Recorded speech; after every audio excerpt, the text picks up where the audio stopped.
साथियों, आज डावोस 2026 में भारत का डेलीगेशन और यहाँ पे जितने भी मेजर इवेंट्स हैं उन सब में पार्टिसिपेट कर रहे हैं।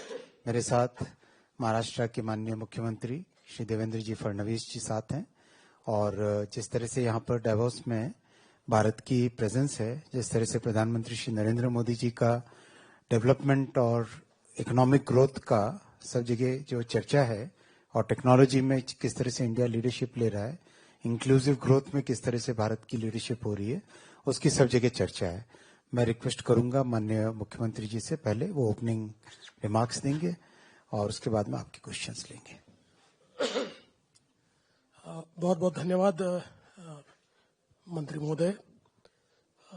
मैं ऐसा मानता हूं कि हमारे भारत सरकार के तत्वावधान में डावोस में भारत की प्रेजेंस ये बहुत अच्छे तरीके से रजिस्टर हो रही है और अलग अलग 10 राज्य ये जो हमारी एक प्रकार से कोऑपरेटिव फेडरलिज्म और कॉम्पिटिटिव फेडरलिज्म, ये जो स्पिरिट प्रधानमंत्री जी ने हमको दिया है, उस स्पिरिट के तहत हम सब लोग यहाँ पर अपना प्रेजेंस रख रहे हैं। और मैं ऐसा मानता हूं कि डावोस एक ऐसी जगह है कि आज के जियोपॉलिटिक्स में जो एक कनेक्टेड इकोनॉमी है, इस कनेक्टेड इकोनॉमी में आपको रेलेवेंट रहना है तो आपको डावोस आना है, क्योंकि ये ऐसी जगह है जहां पर बिजनेसेस एक दूसरे से मिलते हैं या इनोवेशन, टेक्नोलॉजी, बिजनेस प्रोसेसेस, इसके कई नई चीजें यहां सीखने को मिलती है। दुनिया किस प्रकार से बदल रही है इसके बारे में भी हमको सीखने को मिलता है और विशेष रूप से एक इसका बाय प्रोडक्ट भी है कि बिजनेसेस कनेक्ट होते हैं। तो कुछ एमओयूज भी हम लोगों के होते हैं, कुछ इन्वेस्टमेंट भी उसमें आती है। जहां तक महाराष्ट्र का सवाल है तो हम लोगों ने इस बार बड़े पैमाने पर स्ट्रेटेजिक एमओयूज पर ध्यान केंद्रित किया है। हमने बर्कले के साथ, university of Berkeley, university of अपने MIT के साथ या इंस्टीट्यूट ऑफ जियोलॉजी जो है उसके साथ, ऐसे जो बहुत ही आइकॉनिक दुनिया की इंस्टीट्यूशंस है उनके साथ हम लोगों ने टेक्निकल और स्ट्रेटेजिक एमओयूज किए हैं इस बार, कि जिसके कारण हम नॉलेज और टेक्नोलॉजी दोनों अपने देश में ले जा सकते हैं, अपने स्टेट में ले जा सकते हैं और एक इकोसिस्टम हम लोग खड़ा कर सकते हैं। आज हम लोगों ने मेडटेक के ऊपर एक बड़ा संवाद किया महाराष्ट्र के पैवेलियन में और वहां पर बहुत अच्छे लोग मेडटेक के क्षेत्र से आए थे और जो MIT लैब है उसके साथ हम लोग मेडटेक के क्षेत्र में नए एंटरप्रेन्योर्स तैयार करने के लिए एक बहुत बड़ा इनिशिएटिव ले रहे हैं। तो मैं ऐसा कहना चाहता हूं कि यहाँ पर जो एक प्रधानमंत्री जी हम सभी को आने की जो परमिशन देते हैं, हमको भेजते हैं, यहाँ जो डेलीगेशन आता है, इस डेलीगेशन के कारण एक प्रकार से दुनिया की अर्थव्यवस्था में भारत को एक सेंटर स्टेज मिलता है। हमारी ग्रोथ स्टोरी जो है वो लोगों को सुनने को मिलती है।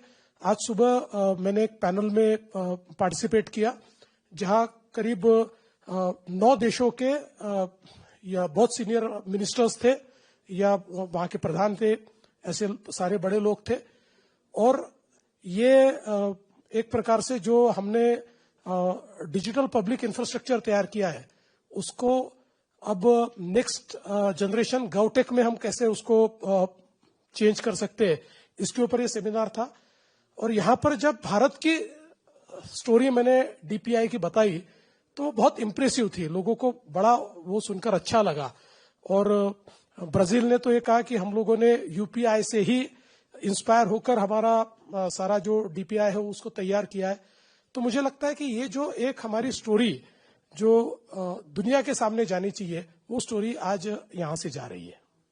Thank you. इसी तरह से सेमीकंडक्टर में आज सेमीकंडक्टर का एक राउंड टेबल था, उसमें सेमीकंडक्टर इंडस्ट्री के सारे टॉप लीडर्स थे, CEOs थे। उन्होंने भी जिस तरह से भारत ने बहुत कम समय में सेमीकंडक्टर में इतनी बड़ी पहचान बना ली है उसका स्वागत किया। आज 2 नैनोमीटर की chips and two and 2 nanometre most advance chips Bharat में डिजाइन हो रही है, नए स्टार्टअप्स निकल रहे हैं, टैलेंट का बहुत बड़ा पाइपलाइन रेडी हो रहा है और मैन्युफैक्चरिंग चालू हो रही है। वैसे ही एआई में भी किस तरह से भारत ने कंप्लीट पांचों के पांचों लेयर्स, एआई स्टैक के पांचों लेयर्स पे काम किया, उसकी भी बहुत अच्छी रिकॉग्निशन है। और सबसे बड़ी बात जो माननीय प्रधानमंत्री जी ने टेक्नोलॉजी को डेमोक्रेटाइज करने का जो मिशन हाथ में लिया है, जिसमें कॉमन कंप्यूट फैसिलिटी एआई के जीपीयूज की, वो एक बड़ा फैक्टर है। उस तरह से और भी कई चीजों पे भारत की पहचान बनी है। जैसा माननीय मुख्यमंत्री जी ने कहा, करीब करीब हर स्टेज पे, हर पैनल में, चाहे रिन्यूएबल एनर्जी हो, चाहे मेडिकल टेक्नोलॉजी हो, चाहे एआई हो, चाहे सेमीकंडक्टर हो, चाहे फूड प्रोसेसिंग हो, हर एक सेक्टर में भारत की एक अलग पहचान बन रही है। इधर से स्टार्ट करें। Okay. Good evening, sirs. Thank you for your time. My name is Sumit. I'm from Times Now and ET Now. Just what the Honorable CM said about competitive federalism and collaborative federalism.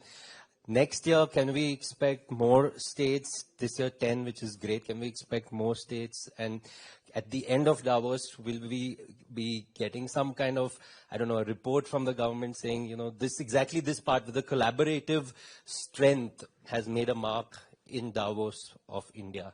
Just thought. From the central government, we definitely welcome all the states who would like to participate, and we help them be a part of this entire thing. And also we help them set up the right meetings, what kind of meetings they would like to do here with the business leaders and other leaders. So more states get represented here, better it is.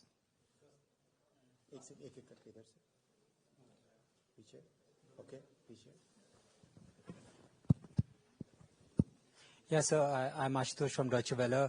I wanted to ask you as to, at a time when there is this sort of a trade talk dialogue going on between US and India, what's your message from Davos? What do you want to tell the investors at a time when there is a concern about our trade relationships with the US? We are a trusted partner for the world. Yes, sir. Sir, मेरा नाम तरुण शर्मा है, मैं जी business से हूँ। Sir, आप यहाँ पे कौन कौन से ऐसे सेक्टर्स हैं, कौन कौन सी ऐसी टेक्नोलॉजीज हैं जो भारत से दुनिया लेना चाहती है, चाहे वो जैसे एग्जांपल के तौर पे डीपीआई या सोलर में जैसे पीएम सूर्य घर, कुसुम, इस तरह की कौन कौन सी ऐसी योजनाएं और टेक्नोलॉजी है जिसके साथ आप देशों के साथ करार कर रहे हैं? सारी दुनिया में भारत के टैलेंट की बहुत बड़ी पहचान है। चाहे कोई भी सेक्टर लो आप, चाहे सेमीकंडक्टर, एआई, सोलर, चाहे मेडिकल, हर एक सेक्टर में भारत के टैलेंट की बहुत पहचान है और बहुत बड़ा रिकॉग्निशन भी है। और साथ ही साथ जो भारत में नया इनोवेशन हो रहा है, उस इनोवेशन के प्रति दुनिया की एक बहुत बड़ी पहचान है। एक जो नया मॉडल दिया है, डेमोक्रेटाइजेशन ऑफ टेक्नोलॉजी, माननीय प्रधानमंत्री जी ने जो नया मॉडल दिया है, उसकी भी बहुत चर्चा है। उस मॉडल को लेकर भी कई पॉलिसी मेकर्स इंक्वायरी कर रहे हैं, पूछ रहे हैं। फिर दूसरा, किस तरह से हमने हर चीज में इनोवेशन पे फोकस किया है, उसके बारे में भी बहुत चर्चा है। किसी एक ने आज कहा था कि, एक बड़े सीनियर लीडर ने कहा था कि भारत का जो digital personal data protection act है, वो ब्लूप्रिंट है दुनिया के लिए। इस तरह के सेंटेंसेस भी सब जगह सुनाई देते हैं। Yes, sir. This is Rajesh Singh. One question. Want to ask? Sir, Rajesh, can I ask? Rajesh Singh from ANI. Sir, जैसे we have democratized UPI and digital infrastructure, can we see in future, in few years, that AI, Gentech, semiconductor, these also will be democratized and it will be available, especially in the healthcare sector? Definitely. और in fact जिस तरह से भारत ने जो आप सबको जानकारी होगी कि हेल्थ केयर में एक नया प्लेटफॉर्म तैयार हुआ है। उस प्लेटफॉर्म में basically common platform government of India की तरफ से प्रिपेयर हुआ है। उसमें क्लिनिक्स जुड़ते हैं, डॉक्टर्स जुड़ते हैं, फार्मास्यूटिकल कंपनीज जुड़ती हैं, इनोवेटर्स, स्टार्टअप्स जुड़ते हैं, डायग्नोस्टिक्स जुड़ते हैं और करीब करीब अब तक मेरे ख्याल से 65 करोड़ के आसपास सिटीजन्स जुड़े हैं। तो ये जो मॉडल है, आज इसकी भी एक पैनल में चर्चा हुई थी। तो ये मॉडल दुनिया के सामने एक अनूठा मॉडल है दुनिया में जहां पे बहुत हाई कॉस्ट की हेल्थ केयर है, वहां पर भारत एक नया प्रेडिक्टिव और प्रिवेंटिव हेल्थ केयर का मॉडल दुनिया को दे सकता है। ऐसा दुनिया में आज एक विश्वास जागा है और इसमें टेक्नोलॉजी का बहुत बड़ा रोल होगा। जैसा माननीय मुख्यमंत्री जी कह रहे थे, मेडिकल टेक्नोलॉजी, मेडिकल इलेक्ट्रॉनिक्स और एआई को जोड़कर और इस पब्लिक प्राइवेट पार्टनरशिप के इस मॉडल को जोड़कर दुनिया के लिए एक नया मॉडल बन सकता है। Sir, today you talked about at one of the sessions about what you also mentioned here, 5 layers of AI that India is working on. We are basically in the group 1 of AI. There, some people are also talking about that AI benefits should be equal to all. It should not be limited to the way the day we stop talking only about tech companies. So that is the bubble. So how we do this democratization of AI also? बहुत सही कहा आपने, और that is what differentiates India from many other countries, because India has provided the common compute facility. ये unique model है जिसको आज Europe भी स्टडी कर रहा है, यूएस भी स्टडी कर रहा है, कि गवर्नमेंट और पब्लिक और प्राइवेट पार्टनरशिप के माध्यम से we have been able to provide 38,000 GPUs, which is unique to the world and at a cost which is 1/3 the cost of the global cost. That is where technology becomes accessible to all. Unlike, like if you go to the other countries, the rich countries, there the technology is in the hands of a limited technology big tech companies. In our case, we have been able to democratize technology by providing this common compute facility, by providing free open source models, by supporting the development of very important models. So that's one very different approach compared to other countries. So, this is Deepshika from Economic Times. So, this meeting is happening in the backdrop of very significant geopolitical developments.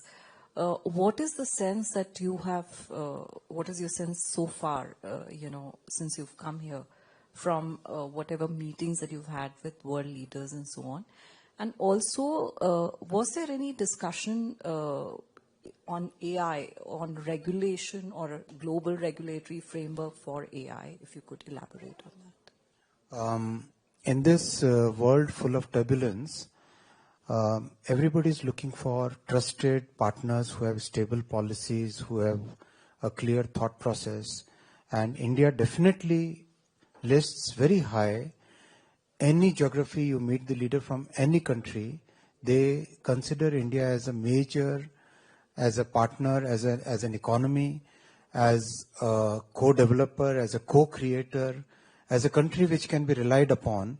That's the thought process, that's the feeling we got from interactions.